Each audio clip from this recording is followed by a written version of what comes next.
what is the action with regard to this one thing, physically affecting the nerves and the brain, and the other, crippled by tradition, crippled by belief, crippled by attachment, crippled by various pressures, job, you follow, they both come to the same thing, right? Do you see that? Please. It is though the two are not separate, they are one, right? One is physical, one is psychological.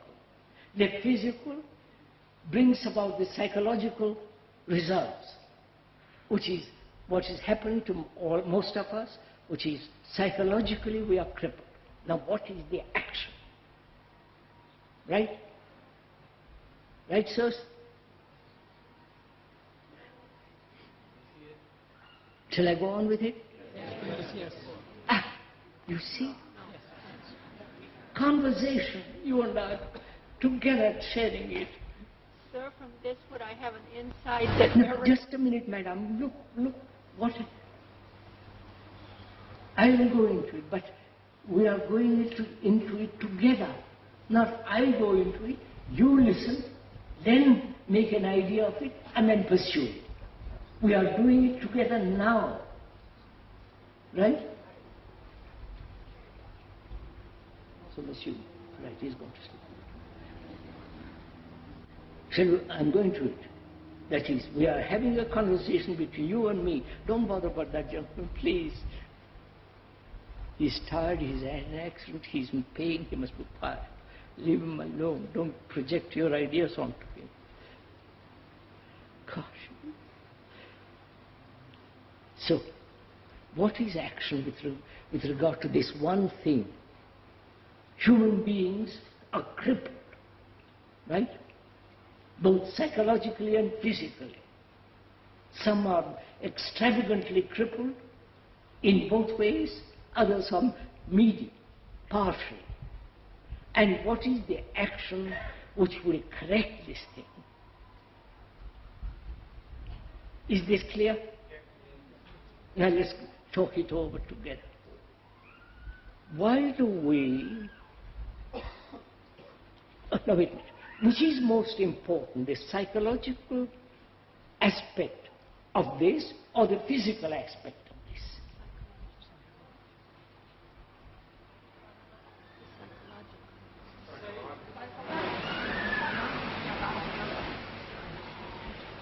If I know or am aware that I am psychologically crippled,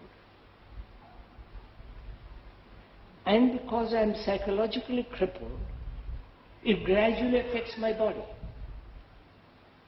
I have nervous responses, my nerves are on edge, and gradually develop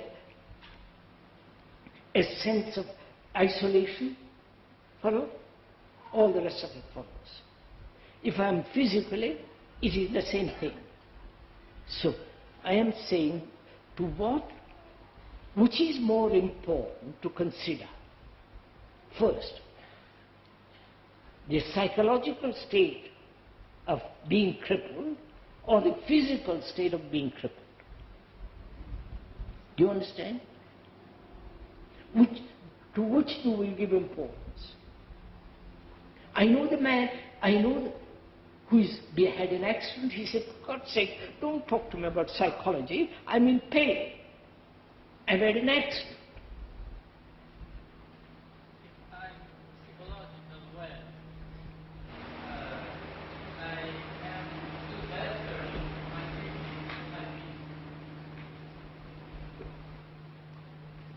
my I'm asking you, sirs and ladies, which do you give importance? To the physical or psychological? Psychological. Both of them. Careful. If I am physically affected, would I consider psychology? See the difficulty. I've been run over. I'm crippled. And it's affecting my mind. My mind has already been affected by society, by my parents. You follow? Only this incident has added more to it. So, which is more important? Not that I don't neglect the physical, right? I say I'll go into it first.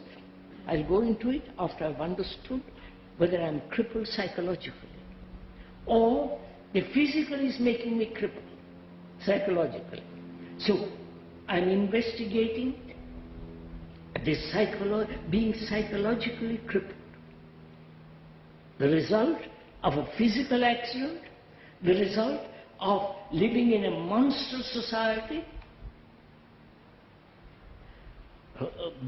wrong kind of education, wrong kind of acquiring knowledge and so on, that has crippled my mind. So I see, psychologically, if I can understand the whole structure of the psyche, then I can attend to the physical. But the man who is in pain, he says, "No, please give me some kind of drug, some kind of opiate, some kind of thing that will quiet me down." Right? Then the doctor is important, not me. Right? But if there is psychological state, a psychological crookedness, unclarity, crippledness, I think that can be cleared. You follow? That can be completely be whole. Then with that clarity of mind I can attend to my physical ailments. Do we agree to this?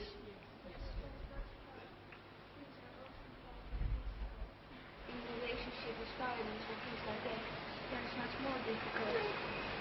And then with the action, then when the action moment is immediate and later goes down again, with the regression, then the vicious circle that you feel it much more, you feel pain much more, it's because it's the regression and you have the image of the good time before that one.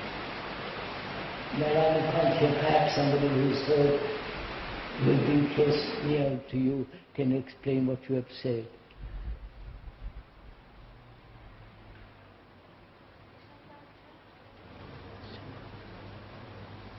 Nobody is willing to translate, so I can't help. So I'm saying myself, can this psychological, this being crippled psychologically, can that be made whole? That is the question, which needs action. I can't sit down and say, I'll make it whole, or go off into a monastery. It can't be done. It needs action. I have to do something. Right? Sir, I'm sorry to interrupt, but I feel that now we are putting our foot into an old trap. And the trap is that we sit here and watch you perform. We are perfectly sure, we know it, we've seen you do it 100 times. We know that in half an hour you can totally break out of all psychological attachments. Yes, sir. And probably physical and spiritual and everything else. Unfortunately, sir, I don't know, maybe I'm odd man out. If so, I may sense a certain hostility on the part of some members of the audience who may feel that I'm throwing a spanner in the works. They want to watch you break out into on cloud 9. If so, I don't want to interfere with them. I'm happy to leave. Avanti, sir. Go on, sir. My position... Sir, I'm listening to you. If they are antagonists, let them be. That's right. They Come can on, say sir. so and I'll leave immediately. Come right. on, sir. So, sir, as I see it, it's like this. 10 minutes ago, after having spent 50 minutes, you came to a point where you felt that we were all just pussyfooting around with the thing, talking theoretically, not really having the least